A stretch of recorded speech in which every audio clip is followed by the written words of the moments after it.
Welcome to the Telescope Show. We laugh, we discover God, and we totally nerd out. My name is Matt Disciple Anderson. Thanks a bunch for listening. And I'm Katie Disciple Anderson, and I thank you for listening too. But I thanked you first. You always thank them first. Well, on the next episode, would you like to do the opening? Ooh, that might be asking a little too much of me. I think the fans would love it. You know, it's late tonight. I'm not going to make the decision tonight. Can I sleep on it? Sure. Okay, sure. Thanks. Absolutely. Absolutely. Well, thanks so much for listening. Like we both said, we both appreciate you very much. Today on the show, we're going to talk about Doctor Strange, Miss Marvel, She-Hulk, and your amazing potential as a human being and how much God loves you. Boom. It's a lot to talk about in the next 15 minutes or so. Probably first, like 10 minutes because we want to go to bed. True. But first, did you know that, speaking of She-Hulk, the She-Hulk trailer broke 78 million views within the first 24 hours of its release, breaking the record previously held by Falcon and Winter Soldier. Hey, that's amazing. That's amazing. I have heard, did you know, this is a little sad, I've heard some people claiming that the She-Hulk trailer has some bad CGI, and so it's gone viral because people have been mocking it. Really? Yeah. Well, that's just not nice.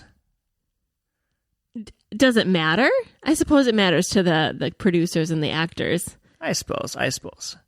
Either way, it's a splash. Yeah, that's true. I mean, all publicity is good publicity. Don't they say that in the biz? I think they say that, but I just don't see how that's true. Well, Katie, did you know that Benedict Cumberbatch received a star on the Hollywood Walk of Fame? Really? Yeah. Yeah, I mean, Doctor Strange has brought in over $800 million at the box office. He's kind of a big deal. How do you get on the Hollywood Walk of Fame? Well, earning $800 million from a movie might be a good play to start. Yeah, maybe you can buy your way into the Hollywood Walk of Fame. Ooh, now you're getting into some conspiracy theory stuff. Yeah, let's not go there. Well, Katie, you watched the Miss Marvel trailer. I have not. I did. Oh, you haven't seen that yet? No, I purposely didn't watch it because I wanted to ask you some questions about it. Oh. Yeah, so it's a pretty brief trailer, you do realize. Well, did the trailer make you want to watch Miss Marvel? Yeah. Yep, I would want to watch Miss Marvel. Okay. Solidly. I think the Miss Marvel comics have made a big impression on younger comic book fans.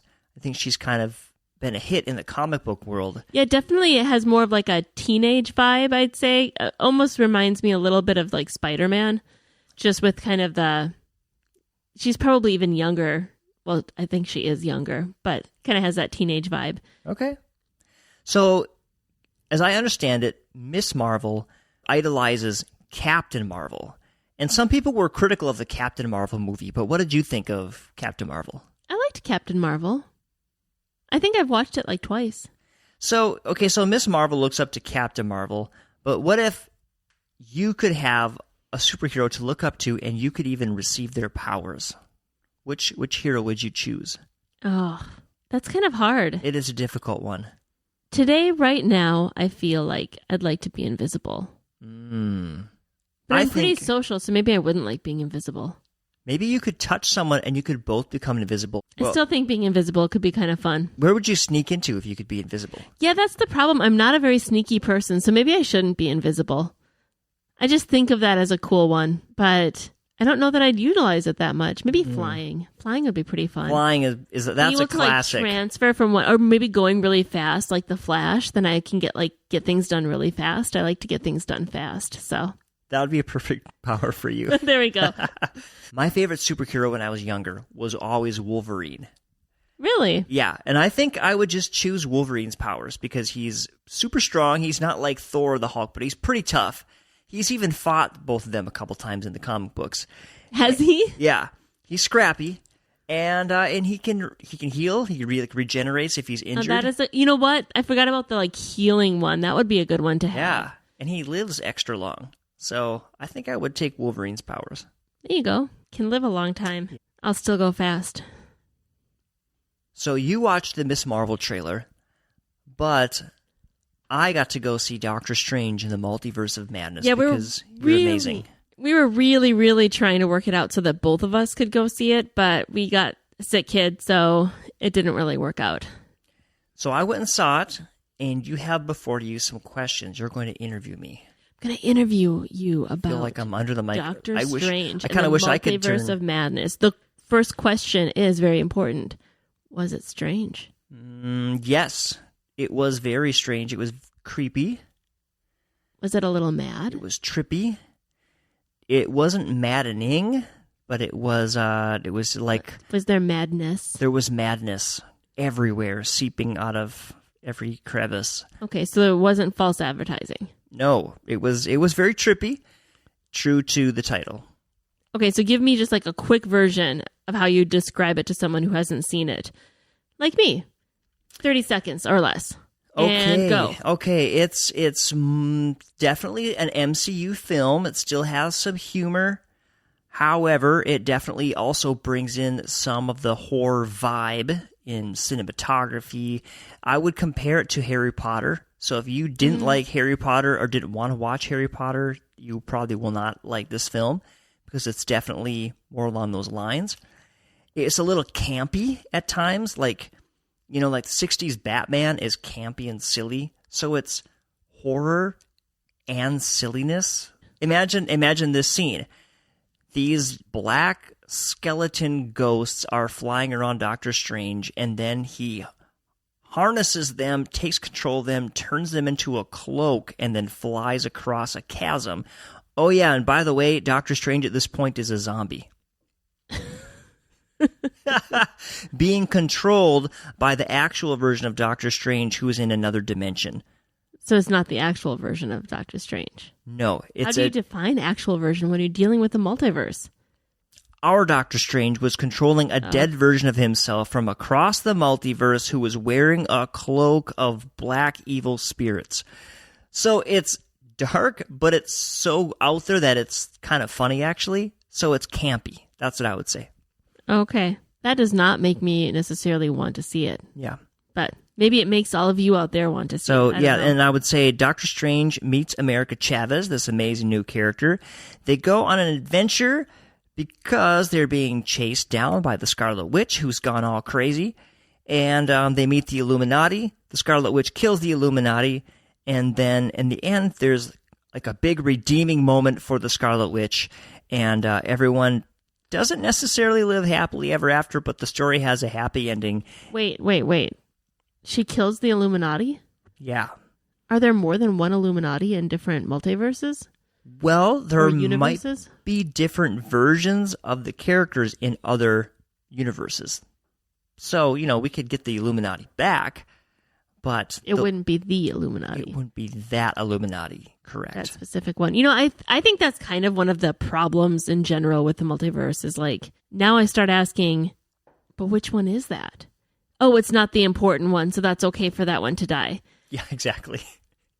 It's just a clone. You're just a clone. You're some other, universe, but like kind of devalues you as a person.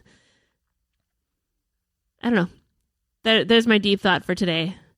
So America Chavez, tell me more about her, because I don't really know anything about her. She's a brand new character for the MCU. She is a one of a kind. She does not exist anywhere else in the multiverse, and her power is that she can travel between different universes, and she's some kind of cosmic being, though she doesn't fully understand herself or her own abilities. The moment you said she doesn't exist in another universe, I was like, oh, she's really special. I want to be special too, even though I might exist in other universes. I think people are, as a Christian, I believe that each person is unique and valuable in and of themselves. And so even if there's other Katies in other universes, I don't want to be less value because there's other Katies in other universes. And I think there's only one Katie. Right.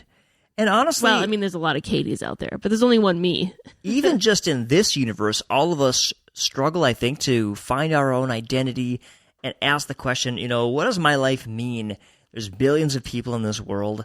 What does it all matter anyway? But we're here to tell you today, your life matters. We believe that you are made in God's image, and God loves you, and that matters. There's something there. You are truly unique. And have value and potential. Yeah, and that was one of the coolest moments in the Doctor Strange movie, was his relationship with America Chavez as it progressed and he became more protective of her. And in the final moments, he had to make this crucial decision. And I've spoiled so much already, I don't want to give it all away.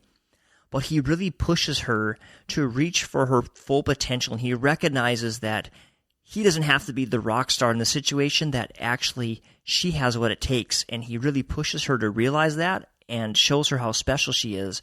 And it was a really, really cool moment in the movie where she steps up to the plate and just nailed it. I think that moment resonated with me because we all are on that journey of realizing our own potential, trying to realize our own potential. And I think that might be why these superhero movies speak to us. We want to believe in our own potential. And sometimes you need that person in your life that will come alongside you and give you a little push and maybe even say some things to help you see your potential. So what's next for Doctor Strange then? Well, it basically ended with Doctor Strange growing a third eye on his forehead and running off into the dark dimension with some chick that he just met. Third eye. Yeah. So, I don't know. Doctor Strange might be kind of in a bad way. But we've got America Chavez, who he helped reach her potential. Hopefully she's going to hold things in check. Yeah, and her story ended with her being in comatage with Wong, learning to control her power and learning the ways of the mystic arts like Doctor Strange did back in the first film. So I'm looking forward to her story. And of course, I'm looking forward to seeing what happens with the good doctor. Well, everyone, thanks for listening. Please like, subscribe, share the show with a friend, and we will be talking to you again really soon.